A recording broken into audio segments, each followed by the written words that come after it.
Hello, this is Randy Clark. Hey, listen, I have an incredible story for you today on a crop circle that was formed in the middle of a dry lake bed in Oregon. It was seen in the newspapers around there in the area when this happened.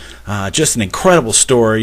If you go on Google, you can find this. It's east of the Steens Mountains there in Oregon. But just an incredible story because from 9,000 feet is what you're looking at right here. And you can clearly see what is there in front of you here. This huge pattern was scored into the dry lake bed in Oregon, and just an unbelievable story because there were some pilots that flew over the area. They're from the Idaho National Guard. A lieutenant in the National Guard there flew over this location, and here's what it looked like from 9,000 feet up in the air. You can clearly see just an unbelievable pattern. This is a Sri Yantra Mandala formation.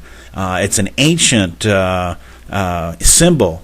And literally, this is a geometrically perfect depiction of this ancient symbol. All the lines line up. Everything is correctly done. Now, these are the four border lines that go around the entire formation. And these lines are literally 10 inches wide and 3 inches deep. Every single line in this entire formation is 10 inches wide and 3 inches deep.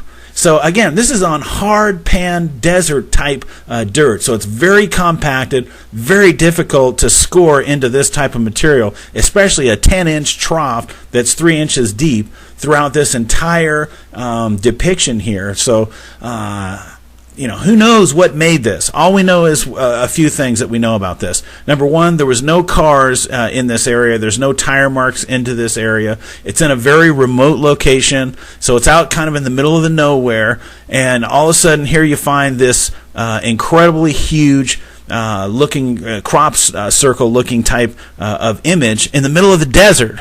I mean, I've never seen this before.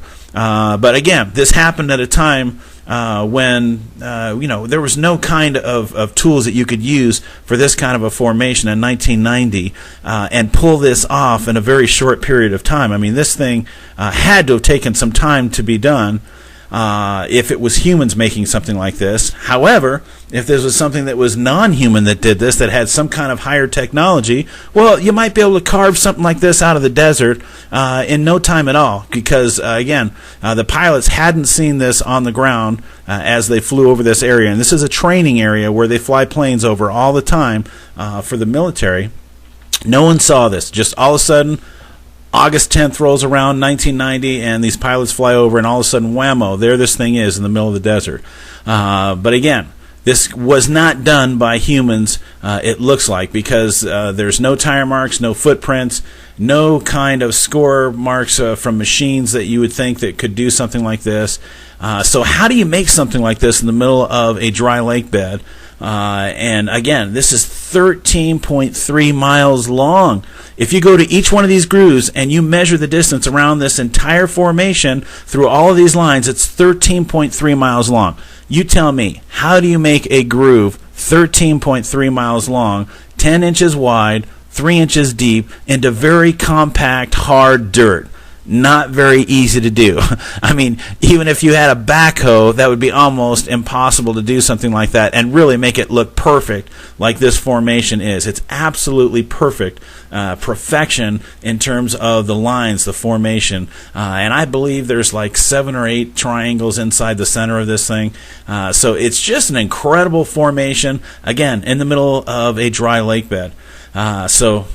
Don't know who did it, but obviously someone was very talented who made this. More than likely it came from somewhere else. But hope you guys like this video. If you like, give me a thumbs up.